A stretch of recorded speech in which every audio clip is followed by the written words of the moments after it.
ಆತ್ಮೀಯ H16 news ಅರ್ಥಾತ್ ಹೇ ಸೀತಾರಾಮ್ಗೆ ಸ್ವಾಗತ. ನಾನು ನಿಮ್ಮವ MI ಅಥವಾ ಮಲ್ಲಪ್ಪ ಜೋತವರ. ಆತ್ಮೀಯರೇ, ಬ್ಯಾಕ್ಲಾಗ್ ನಿಮಗೆ ಗೊತ್ತಾಯಿತು. ಬ್ಯಾಕ್ಲಾಗ್ ಅಂದರೆ ಏನು? ನಮ್ಮ SC/ST ಸಹೋದರರಿಗೆ ಏನು ನಾವು ನೀಡ್ತಾ ಇದ್ದೀವಿ ಮೀಸಲಾತಿ, ಆ ಮೀಸಲಾತಿಯಲ್ಲಿ ಕೆಲವೊಂದು ಸುದ್ದಿಗಳನ್ನ ಇಲ್ಲಿವರೆಗೆ ತುಂಬಿಕೊಂಡಿಲ್ಲ, ಬಿಟ್ಟುಕೊಳ್ತು ಬಂದಂಥದ್ದು ಅಂತ ಯಾವ್ಯಾವ ಕಾರಣಕ್ಕೆ ಬಿಡ್ತಾ ಇರ್ತಾರೆ. ಆ ಕಾರಣಗಳಿಗೇನು ಎಂತೂ ಬಿಡಿಸಿ ಹೇಳಬೇಕಾಗಿಲ್ಲ. ಜಲ್ವರ್ಣೀಯ ಜನ್ಯ ಜಾತಿ ಜನ ತಮ್ಮ ಜನ ತುಂಬಿಕೊಳ್ಳಿಕ್ಕೆ ಪ್ರಯತ್ನ ಮಾಡ್ತಾ ಇರ್ತಾರೆ. ಖಾಲಿ ಉಳಿದ್ಬಿಟ್ಟಿದ್ದಾವೆ 916 ಪೋಸ್ಟ್ಗಳು. ಅದರಲ್ಲೂ ಅತಿ ಹೆಚ್ಚು ಏನಪ್ಪ ಅಂತಂದರೆ ಖಾಲಿ ಇದ್ದಿದ್ದು 530 ಶಿಕ್ಷಣ ಇಲಾಖೆಯಲ್ಲಿ, ಉನ್ನತ ಶಿಕ್ಷಣ ಇಲಾಖೆಯಲ್ಲಿ 530 ಏನಪ್ಪ ಅಂತಂದ್ರೆ ಪೋಸ್ಟ್ಗಳು SC/ST ಖಾಲಿ ಇದ್ದಾವೆ ಅಂತೇಳಿ. ಅದರ ನಂತರ ಬರುವಂಥದ್ದು ಎರಡನೇದು ಏನಪ್ಪ ಅಂತಂದರೆ 185 ಶಾಲಾ ಶಿಕ್ಷಣ ಸಾಕ್ಷರತಾ ಇಲಾಖೆಯಲ್ಲಿ, ಒಂದು ಮೂರನೇದಾಗಿ ಜಲಸಂಪನ್ಮೂಲ ಇಲಾಖೆಯಲ್ಲಿ 112 ಹುದ್ದೆಗಳು ಖಾಲಿ ಇದ್ದಾವೆ.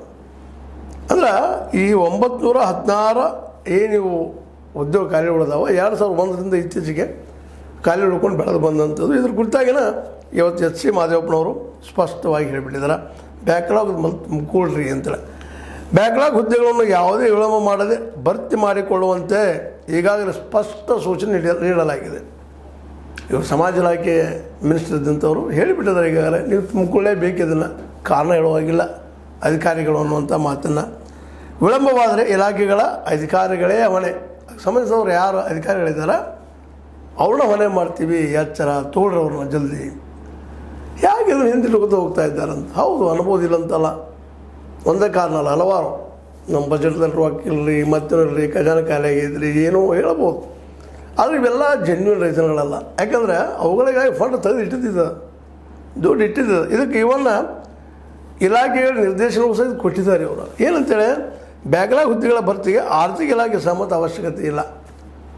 ಈ ಬ್ಯಾಕ್ಲಾಗ್ ಏನು ಉಳಿತಾವಲ್ಲ ಇವು ಹಿಂದೆ ಉಳ್ಕೊಂಡು ಬಂದಿದ್ದೆವು. ಇವಾಗ ಮತ್ತೆ ನೀವು ಮರಳಿ ಏನಪ್ಪ ಆರ್ಥಿಕ ಇಲಾಖೆ ಅಂದರೆ ಎಕಾನಮಿಕ್ ಡಿಪಾರ್ಟ್ಮೆಂಟಿಂದ ಒಪ್ಪಿಗೆ ಪಡಿಬೇಕಂತಿಲ್ಲ. ಇದಕ್ಕೆ ದುಡ್ಡು ಅದೇ ಅಲ್ಲ, ಅದು ಅವ್ರು ತೊಗೊಳ್ಬೇಕಾಗಿದೆ, ಯಾಕೆ ತೊಗೊಂಡಿಲ್ಲ ಅಂತ. ಇದು ಮೊದಲು ಆಗಬೇಕಾಗಿದ್ದು ಅಂಥೇಳಿ ನಮ್ಮ SC ಮಾದೇವಪ್ಪನವ್ರು ಹೇಳ್ತಾ ಇದ್ದಾರೆ. ನಿಯಮಗಳೇನು ಗೊಂದಲ ಇರ್ತಾವೆ, ಇರಲಿ.